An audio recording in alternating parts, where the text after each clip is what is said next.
tipificación penal, si está convenientemente reflejada en nuestro ordenamiento jurídico o es preciso una actualización de las mismas.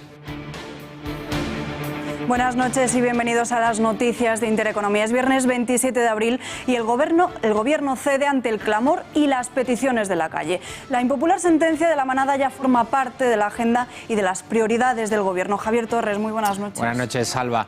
Efectivamente, el gobierno, víctima de su propia falta de convicciones, asume los postulados feministas y se compromete a modificar el Código Penal. No, recordamos, es un caso en el que una sentencia judicial haya sido tan rechazada por la totalidad de los partidos políticos que ahora piden un endurecimiento de las penas. El feminismo ha salido a las calles de España para insultar a la justicia y no respetar sus resoluciones. Lo que no se puede permitir es que sean las calles, las masas y las turbas las que señalen al culpable y sentencien que es justo y que no. Y mucho menos que sean los ciudadanos los que intenten desacreditar o inhabilitar a un magistrado simplemente por no estar de acuerdo. Lo que hay de fondo es un intento de ponerla a la justicia al servicio de unos determinados postulados ideológicos. La muestra más clara de populismo, sustituir a los tribunales por las plazas de los pueblos, como en la antigua Edad Media, o por el circo romano.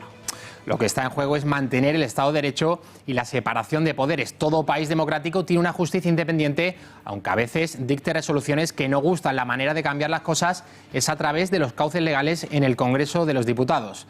Más noticias en nuestro sumario.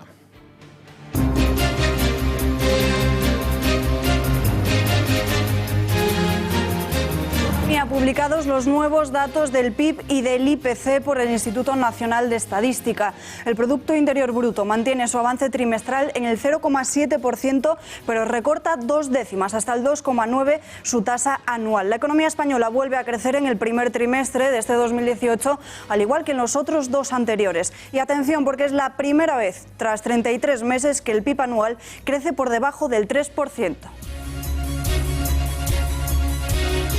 El Juzgado de Instrucción número 42 de Madrid ha archivado la causa abierta contra 3 policías municipales por posibles delitos de odio e injurias por los insultos vertidos en un chat de agentes contra la alcaldesa Manuela Carmena. Según el auto, no hay indicios racionales de esos delitos, denunciados por un agente perteneciente al chat en noviembre de 2017, y se acuerda el sobreseimiento provisional y consiguiente archivo.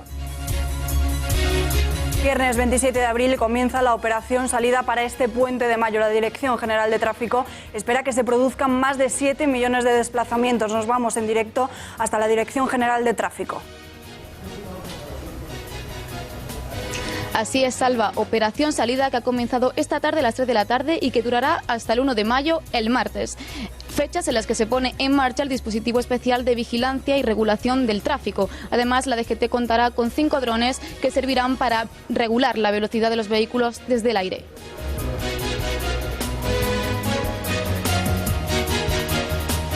Día histórico en la península de Corea. Por primera vez, un presidente de Corea del Norte ha pisado suelo del sur. Kim Jong-un se ha fundido en un abrazo con su homólogo del sur, Moon Jae-in. Ambos países se han comprometido a trabajar para la completa desnuclearización, aunque no han ofrecido detalles del acuerdo. Esta declaración supone un gran paso en las relaciones entre Corea del Norte y del Sur después de la crisis nuclear vivida durante 2017. Noticia de última hora. Cristina Cifuentes renuncia a la presidencia del Partido Popular de Madrid. Dimite después de haber dimitido como presidenta regional. Ha presentado este viernes su renuncia irrevocable al liderazgo del partido. Lo ha hecho a través de una carta remitida a la ministra de Defensa, María Dolores de Cospedal. Fuentes internas confirman que se debe a la presión de la formación, a pesar de que la dirección del partido asegura que es una dimisión totalmente voluntaria.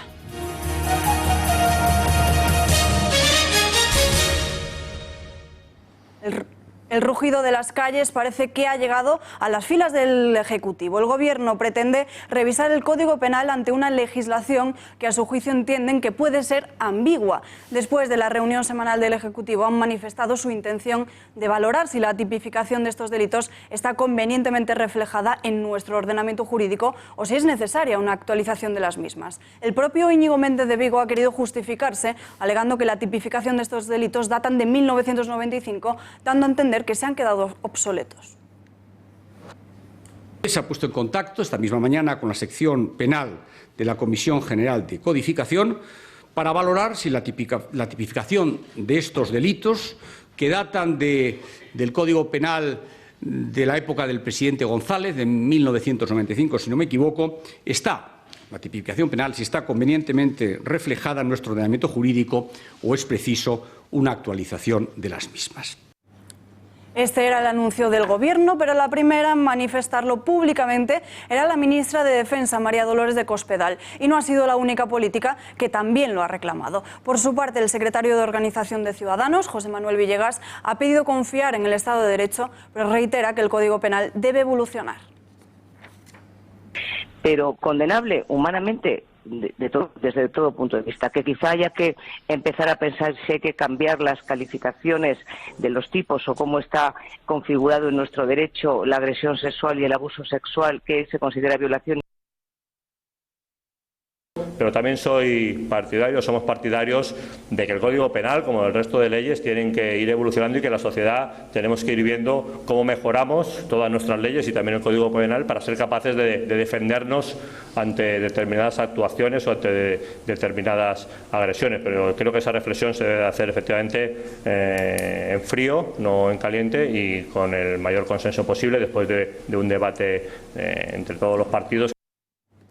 Veamos ya qué pretenden cambiar y modificar los partidos políticos. Marta García Villanueva, muy buenas noches. Buenas noches, Alba. Antes de nada, vamos a ver qué es lo que dice la ley, qué se plasma en el Código Penal, cuáles son esos factores que se tienen que dar para considerar que se ha producido una agresión sexual o violación y a cuánto ascienden las penas. En primer lugar, se considera violación cuando se use violencia o intimidación según lo que dice el artículo 178. Si esto se produjera, el castigo se correspondería con la pena de prisión de 1,5 años. También es agresión sexual si se produce la introducción de miembros corporales u objetos por alguna vía. En este caso, el responsable sería castigado como reo de violación con la pena de prisión de 6 a 12 años, según el artículo 179. Pero atención, porque en ambas situaciones las penas aumentarían en caso de que se produjesen algunas de las siguientes circunstancias: que la violencia tuviese carácter degradante, que actúen de manera conjunta dos o más personas, que la víctima fuese vulnerable por su edad, enfermedad o discapacidad, que hubiese una situación de superioridad por parte del agresor o que el autor hiciese uso de armas o cualquier otro instrumento peligroso. Si ello sucediera, en el primer caso aumentarían las penas de 5 a 10 años y en el segundo de 12 a 15 años como máximo. Esto es lo que dice la ley española, duramente criticada en nuestro país por la sentencia de La Manada. El clamor de las calles ha llegado a la reunión del Consejo de Ministros. Aseguran desde las filas del Ejecutivo que 9 años son pocos para los agresores de La Manada y que por ello habría que cambiar las calificaciones penales sobre qué se considera violación y qué no. Y veamos otro de los argumentos esgrimidos por el Gobierno, la ambigüedad. Señalan que la tipificación de esos delitos datan de un Código Penal de 1995, época en la que Felipe González fue presidente del Gobierno, y por ello afirman que está convenientemente reflejada en nuestro ordenamiento jurídico o es preciso una actualización de las mismas. Y por último, defienden que siempre han estado luchando contra la violencia de género. Es más, el primer pacto de las filas del Ejecutivo ha sido en base a esta materia y se comprometen a seguir luchando hasta que esta lacra desaparezca. En esta línea, Ciudadanos y Podemos han registrado solicitudes en el Congreso para que se convoque la Comisión de Seguimiento del Pacto de Estado contra la Violencia de Género. De esta forma se revisarían los cambios legislativos y se actualizaría la normativa en materia de prevención y lucha contra la violencia machista en todos los ámbitos. Muchas gracias, Marta.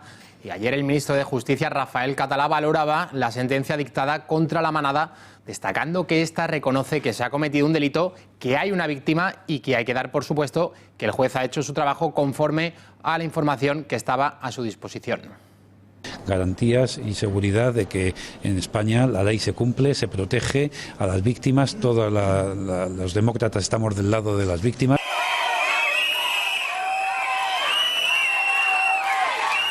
Palabras que no han sido muy bien recibidas en la opinión pública. Lo están viendo centenares de personas que se concentraban en Córdoba para mostrar su indignación con la sentencia del tribunal. Abucheaban al ministro. Sucedía cuando el titular de Justicia intentaba abandonar las instalaciones del Colegio de Abogados a la salida de un acto público. Al grito de ministro Sal, no te vamos a violar, o no es abuso, es violación, los concentrados bloquearon todas las salidas de la calle. Tal es así que Catalá no podía salir y tuvo que esperar unos minutos en el propio recinto. La manifestación se acabó con la detención de un joven por agredir a un agente de la Policía Nacional. El líder de Podemos, Pablo Iglesias, ha lamentado hoy la decisión de la Audiencia Provincial de Navarra contra la manada. Iglesias, que ha presumido de haberse leído el fallo, asegura que es inexplicable que no se vea intimidación y violencia con los hechos que se detallan. El delito de violación en nuestro país implica que haya violencia y que haya intimidación. Creo que todos los que estamos aquí hemos leído el fallo de ayer. Es inexplicable, a la vista de los hechos probados en el fallo, que no hubiera intimidación y que no hubiera violencia. Es decir, los hechos probados parece evidente que se deberían subsumir en un tipo penal concreto de nuestro Código Penal que habla del delito de violación. Eso es lo que ha provocado una oleada de indignación en nuestro país. Modificación del Código Penal, endurecimiento de las leyes, inhabilitación de los jueces, la presión popular y mediática que está ejerciendo la izquierda tras el fallo contra los 5 integrantes de la manada es muy distinta, sin embargo, a lo que decía cuando Ana Julia Quezada fue detenida el pasado mes de marzo por el asesinato del pequeño Gabriel en Almería. La ciudadanía ha salido a la calle y ha hablado. La sentencia a la manada es injusta porque consideran que la condena de 9 años de prisión por abuso sexual y no por violación es completamente insuficiente. Todos los representantes políticos se han postulado y ninguno ha apoyado la decisión del tribunal, pero si algo llama la atención es esto. Observen las palabras de Pedro Sánchez. Directamente dice que se trata de una violación y que la justicia se ha equivocado. ¿Y qué ocurre con Pablo Iglesias? Pues más de lo mismo, que sentencias como las de la manada pertenecen a otra época. Garzón va más allá y señala que es indignante, lamentable y terrible. ¿Y qué es lo que proponen hoy? Directamente que se reforme el Código Penal. Instar al Congreso de los Diputados y al Senado a la modificación del Código Penal para revisar los supósitos de abuso sexual, así como la consideración jurídica de la violencia en casos de agresión sexual y violación. Pero echemos la vista atrás. Cuando apareció el pequeño Gabriel, el Partido Popular inició una campaña para evitar la derogación de la prisión permanente revisable. ¿Qué dijeron entonces los partidos de la oposición? Escuchen. Lo hemos dicho en muchas ocasiones, que no se puede legislar en caliente ni juzgar en caliente. Pero nunca podemos convertir los legítimos sentimientos de venganza que todos sentiríamos en una política penal. En el caso del pequeño Gabriel, el pescadito, la izquierda atacó al gobierno por legislar en caliente. Pero ahora la situación es muy distinta. Se han unido a las manifestaciones y protestas y quieren dar respuesta a la voz de las mujeres que han conquistado a las calles para reclamar justicia. Y como era de esperar, la Fiscalía de Navarra va a recurrir la sentencia al considerar que existe violación, es decir, agresión sexual y no solo abuso. Lo hará ante la Sala de lo Civil y de lo Penal del Tribunal Superior de Justicia de Navarra. El recurso se presentará en los próximos días, según anuncia la Fiscalía, que remarca que se mantiene en su consideración inicial de que es un caso de agresión sexual. En el juicio se pidieron más de 22 años de cárcel para cada uno de los acusados y el pago de una indemnización conjunta de 100.000 euros. Las reacciones ante la impopular sentencia han hecho que el abogado de la manada, Agustín Martínez, saltase en defensa del tribunal. Critica en Twitter que todo el mundo se convierta en juez y que valoren una sentencia sin ni siquiera estar en la sala. Yo entiendo que hayan impactado, pero lo primero que hay que hacer es leer la sentencia. Yo, por ejemplo, no he tenido oportunidad de leerla. Todavía la tengo ya en la tableta y la leeré con calma cuando pueda, pero criticar sin leer, no lo sé. Es verdad que puede chocar, pero... Y en segundo lugar, algo que se olvida con mucha frecuencia, la sentencia no es firme. Contra esa sentencia, si yo no me equivoco, cabe un recurso de apelación ante el Tribunal Superior de Justicia de Navarra y posteriormente incluso casación, creo recordar. Y el expresidente de la Sala de lo Penal de la Audiencia Nacional, Javier Gómez Bermúdez, entiende que la sentencia de la manada haya podido chocar e impactar en la opinión pública, pero aunque recuerda que la resolución judicial no es firme. Y vamos a analizar toda esta sentencia de la manada, lo hacemos con el abogado penalista Víctor Manuel Seligrat, al que ya saludamos. Señor Seligrat, muy buenas noches. Buenas noches. ¿Cómo valora, en primer lugar, la presión que se está ejerciendo sobre los 3 magistrados que dictaron la sentencia de ayer? Bueno, evidentemente, si hablamos de la palabra presión, la tengo que valorar en negativo, dado que todo aquello que está vulnerando lo que es la libertad y las manifestaciones y los hechos de una forma libre y espontánea, cuando además se tiene el poder correspondiente para enjuiciar con la objetividad que deben de hacer los jueces, pues toda presión en cualquier actividad, la valoro negativamente. Pero para eso está la profesionalidad, para eso está la independencia judicial, para que en virtud de las pruebas que se realicen, dictar la sentencia correspondiente, la cual, como todos sabemos, como todos los ciudadanos y televidentes saben, existe la viabilidad de que las partes que consideren perjudicadas sus intereses la puedan recurrir. Sectores feministas hablan sin pudor alguno de inhabilitar a los jueces, incluso ya hay una recogida de firmas para ello. ¿En qué caso, señor Seligrat, se puede inhabilitar a un magistrado? Bueno, los casos para inhabilitar a un magistrado o juez es porque evidentemente estén actuando de una manera negligente o dicten de algún tipo de sentencia contraria a lo que es su propio conocimiento jurídico, es decir, lo que se llama también prevaricación, entre otras cuestiones. Pero para inhabilitar a cualquier profesional, y más en estos casos a los jueces, tiene que haber una claridad de prueba contundente. No olvidemos que todos tenemos derecho a defendernos de aquellos ataques o de aquellos argumentos que se puedan realizar. Por consiguiente, en cualquier actuación que se considere que hay hechos contrarios a la legalidad y que pueden indicar cualquier tipo de negligencia o de resoluciones que impliquen contrarios a una adecuada y justa resolución, como he dicho anteriormente, se puede llevar a cabo cualquier hechos y actuaciones en contra de esa hecha actuación, pero siempre y cuando se lleve la prueba, se tenga la viabilidad de que en este caso se pueda realizar. Por consiguiente, no hay que ser temerarios ni atrevidos, y hay que leer, hay que fundamentar y hay que ver los hechos en relación con las pruebas. ¿Cómo valora que uno de los 3 jueces se inclinase por la absolución de los 5 acusados? Ha sido muy criticado. Pues con el debido respeto y en términos de defensa, evidentemente que hay que valorarlo desde un punto de vista algo sorprendente. La valoración que en este caso pueda realizar un magistrado tiene que ser en virtud de las pruebas e interpretaciones que se realicen de las mismas. Lo que pasa es que sí es cierto que en este caso esa disparidad de interpretación en la prueba conlleva muchas veces a esa sorpresa que siempre tiene que estar basada en una fundamentación fáctica y jurídica por parte del magistrado. Pero también nos podríamos preguntar cómo valora la sociedad esta situación desde el punto de vista de lo que puedan llevar a cabo lo que es esa tranquilidad. Yo siempre he dicho que lo importante en la administración de justicia es que el ciudadano o la ciudadana acuda a ella con lo que es la tutela judicial, con esa esperanza de que se va a impartir justicia, no con miedo, porque el que tiene que ir con miedo es el delincuente, es aquel que ha realizado un acto antijurídico.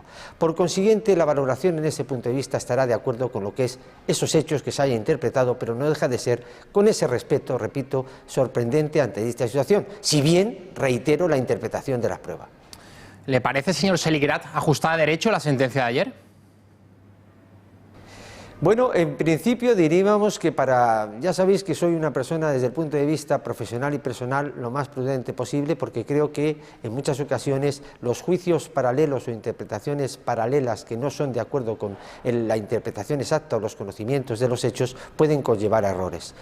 El hecho es que aquellas personas que en el proceso que hayan considerado que en este caso son una sentencia contraria a sus intereses, tienen la viabilidad de recurrir. En cuanto a mi interpretación, depende todo ello de los hechos y de los fundamentos de derecho.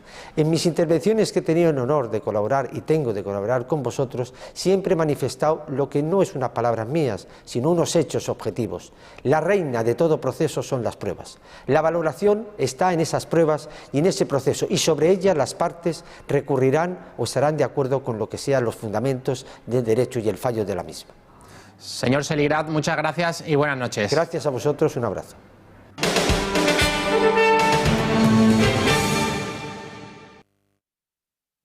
No soy cleptómana, nunca lo he sido ni padezco ningún trastorno de este tipo y desde luego jamás he estado en tratamiento por algo así.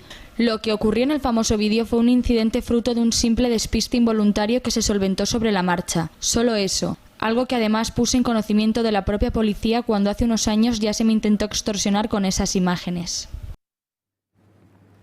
Lo acaban de escuchar, Cristina Cifuentes niega ser cleptómana. Además, se lo contábamos al inicio de este informativo. Después de haber dimitido como la presidenta de la Comunidad de Madrid, también conocíamos cómo esta tarde ha renunciado a la presidencia del Partido Popular de Madrid. Después, también ha sido a través de una carta remitida a la propia ministra de Defensa, María Dolores de Cospedal. Fuentes internas confirman que desde el propio partido la han obligado a dimitir, pero sin embargo la dirección confirma Plataforma asegura que es una dimisión totalmente voluntaria. La Agencia Española de Protección de Datos ha abierto las actuaciones de investigación en relación con las imágenes de un supuesto hurto de la expresidenta de la Comunidad, Cristina Cifuentes, obtenidas a partir de la grabación de una cámara de seguridad. La apertura de estas investigaciones se producen de oficio y la propia expresidenta podría poner una denuncia si se considera que se ha producido una vulneración de sus derechos. Deberán esclarecerse, por tanto, quién fue el responsable de la filtración y la difusión de estas imágenes.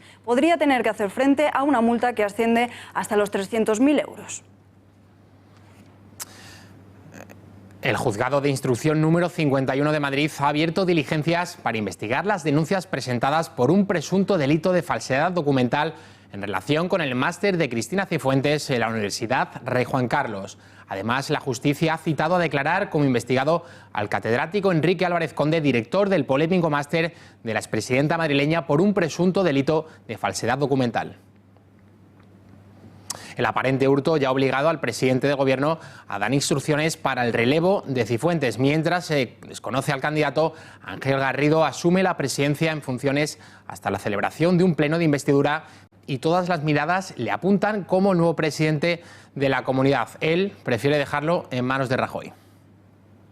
Y por tanto será la Dirección Nacional quien tenga que proceder a designar la persona que ellos crean que responde mejor a los intereses generales, no solo del partido, sino a los intereses generales del Partido Popular. Y esa decisión es única y exclusiva de nuestra Dirección Nacional y del Presidente Nacional. Por tanto, a ella nosotros nos debemos y a ella, desde luego, acataremos esta decisión. Y no es Garrido el único nombre que se barajan en las quinielas. Y es que hay quien apunta que 2 ministros y un vicesecretario del Partido Popular suenan también muy fuertes. Soraya Sáenz de Santamaría, Íñigo Méndez de Vigo y Pablo Casado. Sobre la primera de ellas, sobre la vicepresidenta, el que fuera ministro de Exteriores, García Margallo, ya ha dejado la puerta abierta. ¿Y por qué no pensamos, por ejemplo, en la vicepresidenta del Gobierno, que tiene una popularidad más que alta? ¿Vostè veu a Soraya Sáenz de Santamaría com a candidata Yo la veo como candidata a cualquier cosa, ganas no le faltan. Nos vamos hasta los tribunales porque el exsecretario general del Partido Popular de Madrid, Francisco Granados, vuelve a sentarse en el banquillo por la trama púnica para dar explicaciones ante el juez. Granados ha insistido ante el magistrado de la Audiencia Nacional que existió una campaña paralela para Esperanza Aguirre dirigida por González. En esta cuarta parte de la declaración voluntaria se ha ratificado ante la versión mantenida en febrero en sede judicial, apuntando que tanto Aguirre como su sucesor en la presidencia de la Comunidad ostentaban la estructura de poder y, por tanto, controlaban todos y cada uno de los nombramientos, tanto en la formación regional como en los ayuntamientos populares de Madrid. El exconsejero de la Comunidad de Madrid, Francisco Granados, se ha desmarcado este viernes de la difusión del vídeo en el que se ve a Cristina Cifuentes hurtando 2 botes de crema en un supermercado. Granados ha usado estas curiosas palabras. Escuchen. Hay una frase que me gusta mucho, si buscas venganza, cava 2 fosas. Y yo creo que este tipo de cosas pues están respondiendo más a cuestiones personales, que desde luego nada tienen que ver conmigo, gracias a Dios, nada tienen que ver conmigo, y que tampoco tienen nada que ver con el Partido Popular de Madrid. Profundizamos sobre este asunto con el periodista Xavier Orcajo, al que ya saludamos. Xavier, muy buenas noches. Muy buenas noches. El Gobierno se ha encargado de desmentir que la filtración se haya producido dentro de sus propias filas. Sin embargo, casi nadie se cree esta versión, por lo que evidencian una gran fractura dentro del Partido Popular. ¿Tú qué crees? ¿Ha sido una campaña de acoso y derribo? Vamos a matizar. Yo creo que el Gobierno no conocía la existencia de ese vídeo filtrado. Eso lo creo a pies juntillas. Punto y aparte. Hay una situación de pirañas en el Partido Popular demencial. Y sí que ha sido mano amiga o fuego amigo, lo cual no implica al Gobierno necesariamente. Hay tantas pirañas en el Partido Popular madrileño como casi como grandes dirigentes ha tenido. Ahí está pues las declaraciones hoy de Paco Granados, de Francisco Granados, con lo de si quiere venganza que cabe 2 tumbas. Bueno, ahí está lo de Ignacio González y su relación con una empresa de detectives que era la que tenía el control de la visualización de esos vídeos anticuados de 2011. Habrá que preguntarles a ellos si han querido acabar con la única política que en España ha llevado a un compañero de filas a los juzgados por corrupción. Esa fue Cristina Cifuentes, le guste más o le guste menos. Y ese día fue el día que empezaron sus problemas. Xavier, si damos por buena la versión de que el vídeo fue filtrado por alguien del PP, ¿quién crees que ha ganado con ello? Absolutamente nadie. Con ello pues se han deshecho de Cifuentes, han salido las bajas pasiones de la venganza a flor de piel y le han causado un daño terrible al Partido Popular en sus expectativas electorales. Ahora será el hombre al mando, Mariano Rajoy, el que tendrá que demostrarnos su habilidad navegando entre las aguas que bajan revueltas y muy revueltas en términos de encuestas para el Partido Popular. A ver cómo resuelve la sucesión de Cifuentes. Bueno, Xavier, mañana a las 10 de la noche vas a ampliar toda esta información. ¿Qué nos puedes adelantar de ese programa especial que estás preparando? Mañana les preparamos un especial fantástico. Utilizando la simbología del submarino amarillo, pues el comandante con el periscopio, que es Mariano Rajoy, sortea los torpedos. Sortea los torpedos y se deja algo, un jirón de piel de lo que es el Estado de España, el conjunto de lo que son nuestras leyes, normas y obligaciones de compromiso para el que dirige el Gobierno, que es ese acuerdo presupuestario. Él salva su continuidad hasta el 2020 y se deja por el camino que los indepes vuelvan a gobernar en Cataluña y que los del PNV, de los cuales llevábamos mucho sin oír hablar, vuelvan a tener la sensación de que tienen el control remoto de la actividad política en España. Una situación terrible, terrible sin hablar de las marejadas y los daños colaterales que afectarán a Cospedal y que afectarán a muchos otros, injustamente, entiendo yo, dentro del Partido Popular. Pero todo eso mañana a las 10 en punto de la noche, no se lo pierdan porque espero mucho de ese debate. Muchas gracias, Xavier. Buenas noches. Y nos vamos ahora con nuestra compañera Miriam Olivas hasta la Dirección General de Tráfico. Miriam, muy buenas noches. ¿Cuántos desplazamientos se prevén durante todo este fin de semana y sobre todo cuál es el estado actual de las carreteras? Buenas noches. Se esperan 7,4 millones de desplazamientos en este puente y estamos muy pendientes de accidentes en la A3 en Madrid, en Rivas, que está provocando 3 kilómetros de retenciones. Lo peor está en Barcelona, en la A2, en Ábreda hacia Lleida, donde hay 10 kilómetros de retenciones. Y también en Castilla-La Mancha, Albacete, en un accidente que ha provocado 10 kilómetros de retenciones. En Cuenca hay retenciones en la A3 en varios tramos. Y como siempre, la DGT les recomienda que conduzcan con precaución, que se pongan el cinturón y que siempre revisen el estado de las carreteras antes de viajar.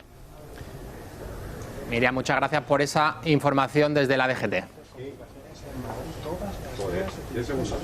Muchas gracias.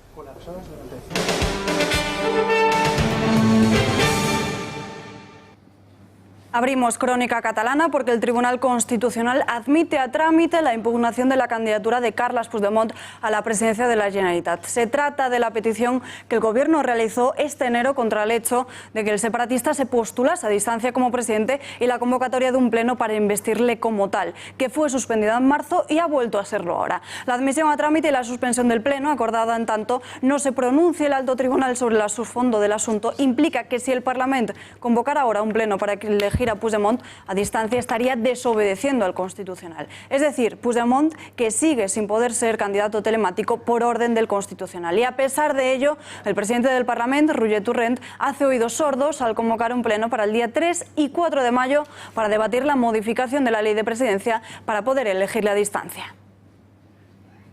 El secretario general de Ciudadanos, José Manuel Villegas, ha instado hoy al Gobierno a recurrir ante el Tribunal Constitucional la investidura a distancia de Carles Puigdemont.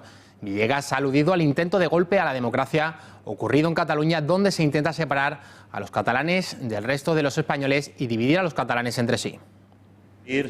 Que ese punto del orden del día que se pretendía llevar al próximo pleno, de esa ley inconstitucional y antiestatutaria que se pretendía llevar al próximo pleno del Parlamento de Cataluña, vamos a pedir que se retire y en el caso de que no se haga, pues recurriremos en amparo ante el Tribunal Constitucional y pediremos al Gobierno de España pues que recurra.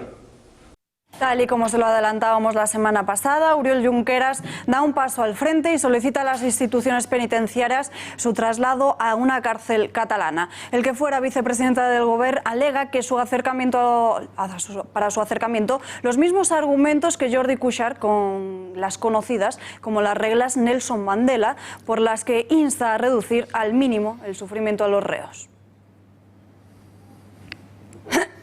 Los derechos de los menores a gozar de su salud física y emocional podrían verse seriamente comprometidos. La única violencia es la que el mundo pudo ver, la policial contra miles y miles de ciudadanos pacíficos.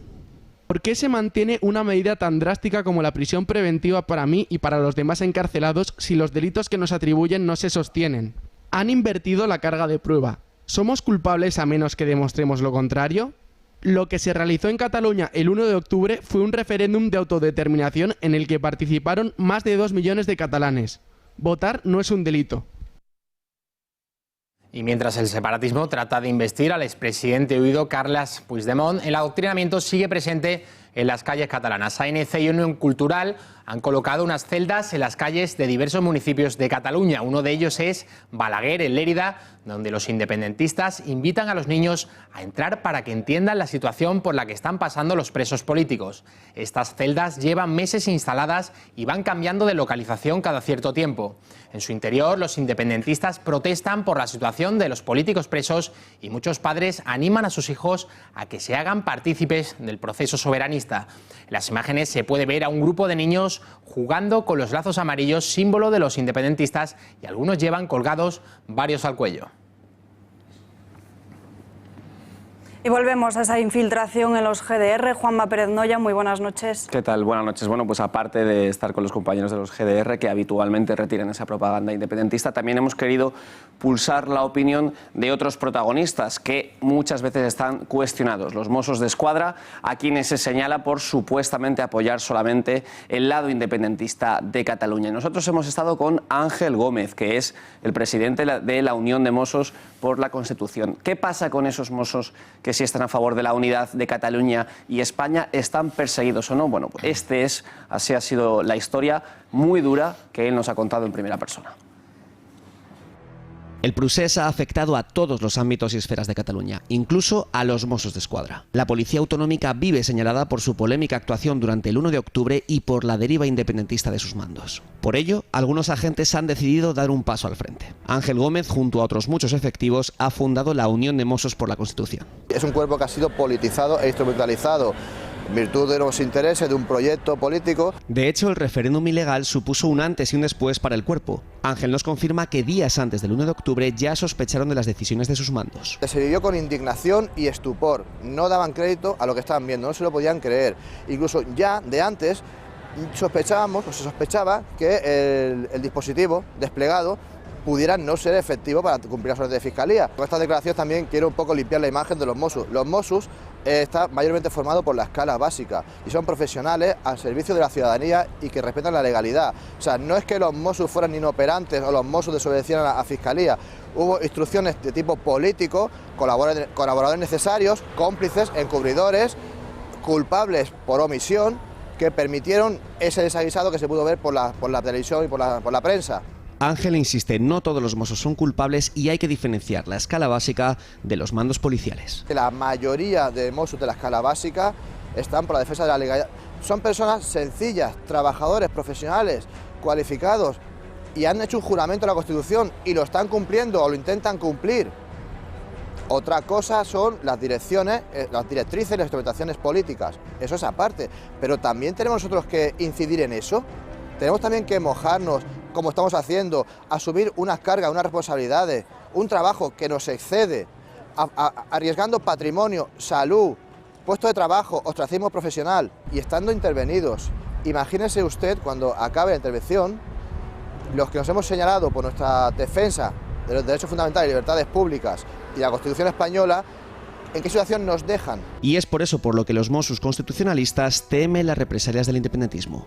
Así es su día a día. Estamos expuestos pues, a pequeñas sanciones disciplinarias, pequeñas anotaciones, pequeños acosos, mobbings. De cualquiera que esté un poquito familiarizado con la vida de función pública y el tema administrativo, el tema disciplinario, efectivamente, hay multitud. Pienso una cosa, que incluso hay articulados que pueden ser medio cajones de desastre. Hostia, usted hoy no se ha afeitado, hostia, usted hace una réplica desatenta. El tema es cómo se encaran esos errores, cómo se pueden encarar esos pequeños fallos disciplinarios, reales o creados para causarnos pérdida de destino, incluso en casos extremos pérdida de trabajo, pérdida de haberes, implicarte en procedimientos judiciales. Y es que si ya es difícil ser un Mossos no independentista en Barcelona, peor lo es para aquellos que trabajan día a día en localidades como Gerona, Lérida o municipios aún más pequeños.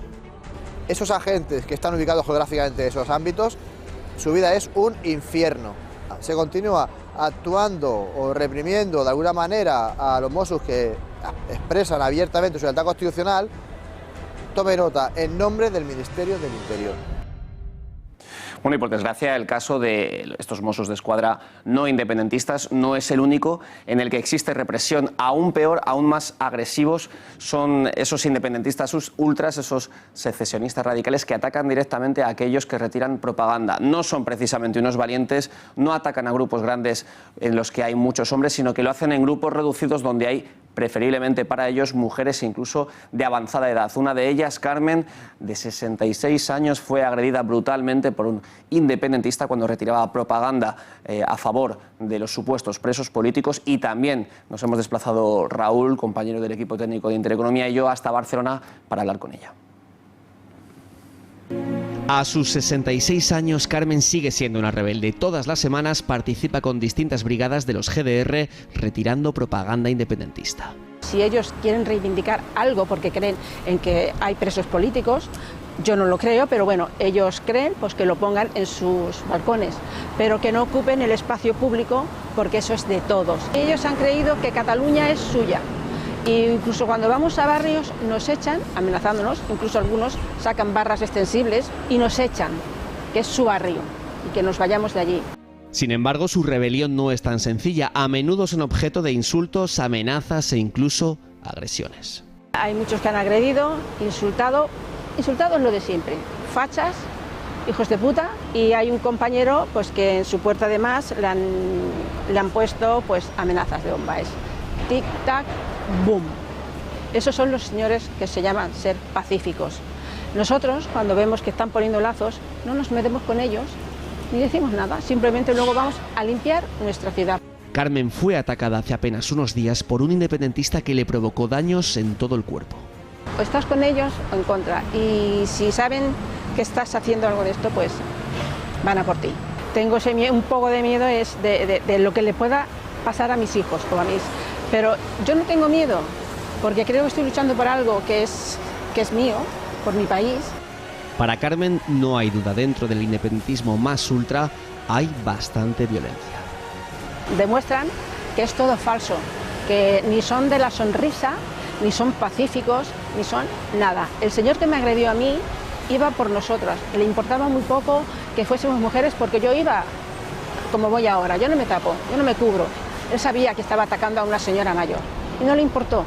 Cobarde y agresivo, así fue el independentista que, simplemente por ver que Carmen retiraba lazos amarillos de la calzada, decidió empujarla contra una papelera. La actuación de los Mossos y de eso tampoco fue muy correcta, no nos hicieron acta, no hicieron nada. Yo les dije que si no lo detenían, porque yo lo que había recibido era una agresión, y me dijeron que no, que ya estaba identificado. De hecho, nos encontramos con Carmen a la salida de un hospital de Barcelona. Hasta ahí ha acudido para hacerse más pruebas. Tengo la rodilla fastidiada, bueno, el ojo ya me ves tú que lo tengo morado porque fue cuando me dio un golpe, y el brazo derecho me cuesta levantarlo. Yo lo puedo bajar así, poner así, pero ya levantarlo ya me cuesta. Valiente y decidida, así es Carmen. Por mucho que le insulten, amenacen o agredan, ella tiene decidido seguir con su causa. Que a mí me llamen facha porque yo ponga mi bandera española o porque lleve esto. Yo soy española y quiero a mi país y lo respeto y quiero que me lo respeten. El golpe secesionista catalán no habría sido nunca posible sin la colaboración plena del entramado del financiero George Soros y de sus redes. Ello implica la activación de su muy característico modus operandi y de una financiación apropiada a través, entre otros, de la puesta a disposición de dicho conglomerado secesionista, de su complejísima red global de ONGs y think tanks locales y globales, guiados adecuadamente desde el observatorio principal, la Fundación Sociedad Abierta. Esta es la conclusión a la que llega el analista de inteligencia privado y profesor universitario Juan Antonio de Castro en el informe Agentes Oscuros y Hostigamiento en la Zona Gris, un estudio sobre el papel del multimillonario estadounidense en la crisis catalana durante los meses de septiembre y diciembre de 2017. Esta información ha sido publicada en confilegal.com Ahora hablamos con su director, Carlos Berbel. Señor Berbel, buenas noches. Buenas noches. ¿De verdad el papel de Soros en el proceso independentista catalán fue tan decisivo que sin él no se hubiera producido? ¿En qué se concretó su rol? Bueno, nosotros hemos publicado hoy justamente un informe de inteligencia realizado por Juan de Castro y Aurora Ferrer, que se llama Agentes Oscuros y Hostigamiento en la Zona Gris, en la cual es un estudio sobre justamente todo lo que se publicó entre septiembre y diciembre del año pasado, que es cuando se produjo todo el proceso independentista. Y lo que llegan ellos a la conclusión es que hubo un gran movimiento y señalan además que fue este multimillonario estadounidense, George Soros, el que podía estar detrás justamente de todo este movimiento en favor de la independencia de Cataluña, y no eran los soviéticos. Esto es un estudio, digamos, de inteligencia y científico en este caso, que establece claramente que la culpa o la dirección de la culpa está más en George Soros y en toda su red de foundations, de fundaciones, que está moviendo todo esto. ¿Hay constancia de que Soros haya financiado instituciones catalanas que hayan sido claves en el proceso independentista? No que haya financiado a instituciones catalanas, pero que sí está detrás de todo este movimiento, de toda esta red de fake news, de sugerencias, de planteamientos, de movimientos en la sombra. Por eso se llama zona gris y hostigamiento, y lleva justamente hacia un punto en el cual pues a él le puede interesar en un momento dado, aparentemente, que es debilitar la Unión Europea, porque justamente la ruptura de la salida de esto de Cataluña de España pues debilitaría la Unión Europea, y eso llevaría también un proceso dominó posiblemente a que ese tipo de movimientos también se produjeran en otros países como Italia, como Alemania o como Gran Bretaña. ¿Por qué cree entonces que se culpó a Rusia de las noticias falsas que beneficiaban al separatismo catalán?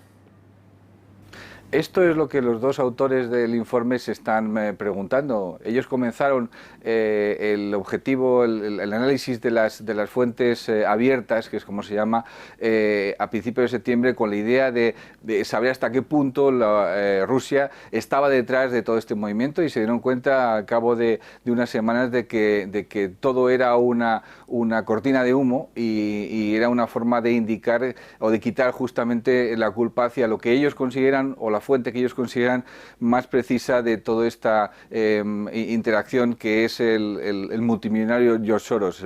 Ellos piensan, lo dicen claramente en su informe, que Rusia no está detrás, o por lo menos no es un papel de estos determinantes en todo el proceso independentista. Que bueno, ellos indican claramente que quien está es George Soros.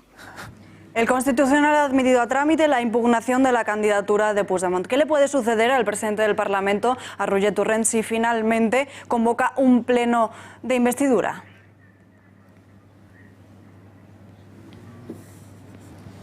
Pues evidentemente lo que hará el Tribunal Constitucional será emitir un auto e impedir que se produzca. Ya se ha producido recientemente y por lo tanto volveríamos otra vez a ver cosas que hemos visto antes. Esto es un bucle continuo que nos lleva a muchos de nosotros a sentirnos muy cansinos en torno a lo que está ocurriendo en Cataluña. Si intentan evidentemente llevar a cabo ese pleno de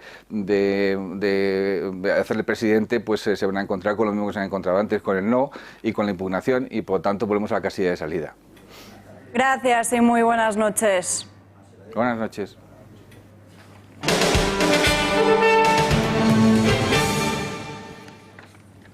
Hay quien habla de milagro y no es para menos. 96 horas después de haber sido desconectado, el bebé británico continúa resistiéndose y aferrándose a la vida. Después de conocerse que la justicia británica ha rechazado la apelación de los padres de Alfie y que por tanto mantiene la prohibición al pequeño de viajar a Italia, las reacciones y las polémicas se han intensificado más todavía. Por un lado, ha salido a la luz un vídeo que revela la posibilidad de que el hospital donde se encuentra el pequeño, del que no le dejan salir, esté esté encubriendo algo verdaderamente grave. Además, en la última hora de esta mañana se ha conocido que anoche les fueron denegadas camas de hospital al matrimonio para poder dormir junto a su hijo. Su padre ha tenido que dormir en el suelo para poder estar al lado del pequeño.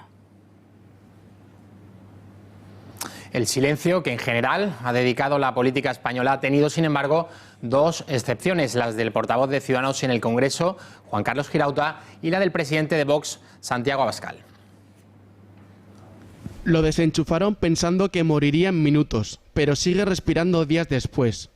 ¿Por qué no pueden sus padres decidir que otros médicos traten al niño? Se están consagrando más recursos a asegurarse de que Alfie muera que los dedicados a salvar la vida de muchos menores. Si fuera un perro, es probable que los jueces no habrían sido tan crueles con Alfie Evans, ni los grandes medios guardarían tan sospechoso silencio. Pero es un niño, y el Estado inglés quiere que muera y no permite que sus padres y Roma traten de salvarlo. Ayer en El Gato al Agua, en el programa de esta casa, el historiador y director de Tiempos Modernos, Fernando Paz, analizaba de la siguiente forma que van a ver el silencio mediático que está envolviendo el caso del pequeño Alfie.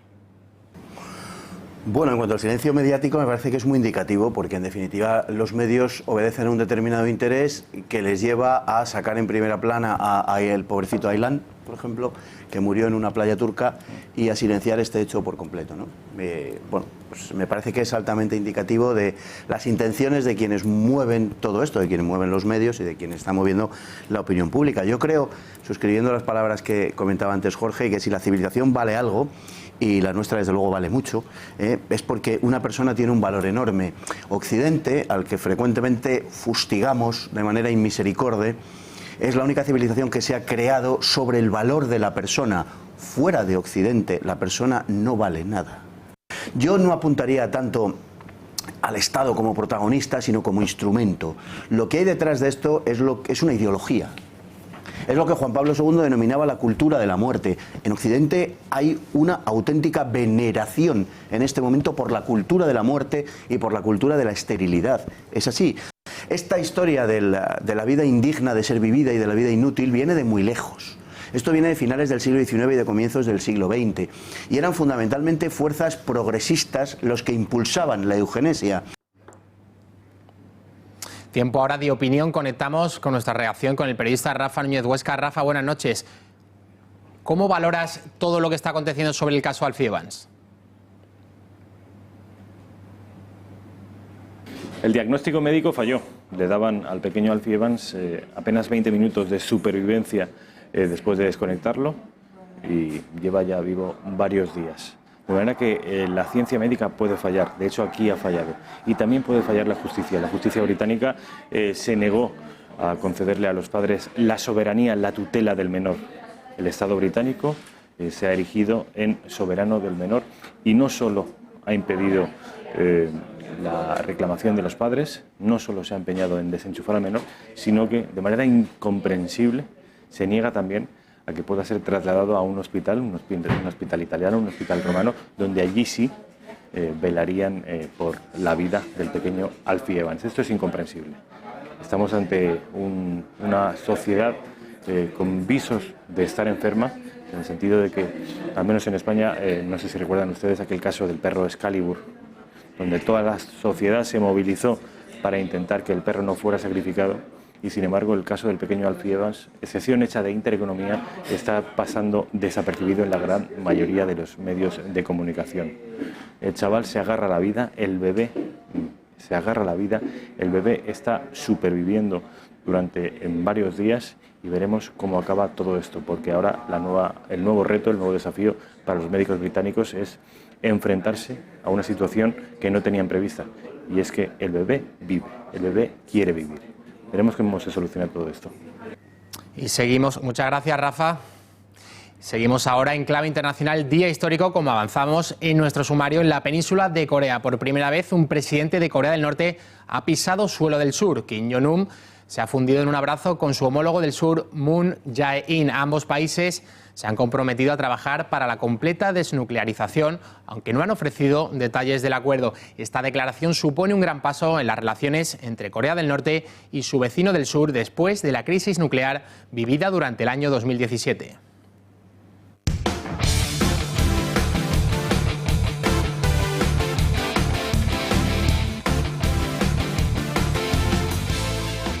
Juanma, tiempo de deportes.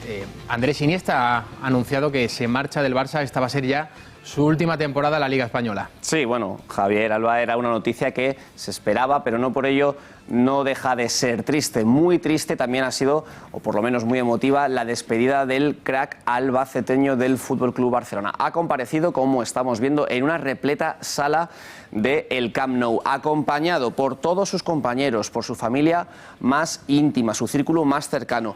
Ha llamado la atención la ausencia de dos jugadores como son Messi y Luis Suárez, que no podían estar en ese acto por tener una cita ineludible. Concretamente tenían que renovar su pasaporte para poder convalidar la nacionalidad española. Muchísimos aplausos al crack, que se ha emocionado recordando los momentos más emotivos de su carrera y agradeciendo personalmente a toda esa gente que le ha hecho más fácil la vida en Barcelona. Recordamos, llegó a la Masía con solo 8 años, 22 años después dejará el FC Barcelona con 31 títulos. Es el jugador español que más trofeos ha conseguido ganar en la historia del fútbol, es el jugador español con más partidos disputados, y Javier Alba, yo creo que todos le recordamos, sobre todo más allá de su trayectoria en el FC Barcelona, por haber conseguido ese gol ante Holanda en la final el 11 de julio de 2010 ante Holanda, que le dio a España su primer mundial. Esperemos que este verano gane el segundo. Vamos ya a escuchar a Andrés Iniesta muy emocionado en su despedida. Sé lo que significa ser y la responsabilidad que es ser capitán de este club. Por lo tanto, y siendo honesto conmigo mismo y con el club que me lo ha dado todo, entiendo que mi etapa acaba este año. Bueno, Javi, yo creo que además, Javier, mejor dicho, yo creo que todo el mundo, en este momento, después de esta retirada, nos preguntamos cómo es posible que Andrés Iniesta no haya ganado el Balón de Oro, y hay que decirlo, en el año 2010 es cuando estuvo más cerca, se llevó el Balón de Plata, pero en esa ocasión el afortunado fue Leo Messi. La revista France Football, de hecho, ha emitido hace unos días una nota pidiendo perdón por no habérselo concedido entonces. France Football, una revista radicada en Francia. Allí es noticia la salida de Unai Emery. El técnico vasco deja el Paris Saint-Germain después de no haber conseguido los éxitos que se esperaban. Ha ganado la Liga Francesa, sí, la Copa Francesa también, pero no la Champions, que era el principal objetivo para lo que se le fichó. Recordemos que el Real Madrid, semifinalista actual, le eliminó en la ronda de octavos de final. Ahora mismo es el principal candidato, Alba, Javier, para entrenar la temporada que viene en la Real Sociedad. Muchas gracias, Juanma. Bueno, una última cosa. Decía France Football que se arrepentía de no haberle otorgado a Andrés Iniesta ese Balón de Oro del año 2000, que se lo otorgaron, si no recuerdo mal, a Leo Messi. Efectivamente, sí. Hasta el momento no sabemos que Leo Messi vaya también a recapacitar y a entregárselo, ¿no? No sabemos. Es una posibilidad, además quedaría muy bien cediéndoselo a su compañero. Juanma, muchas gracias. A vosotros.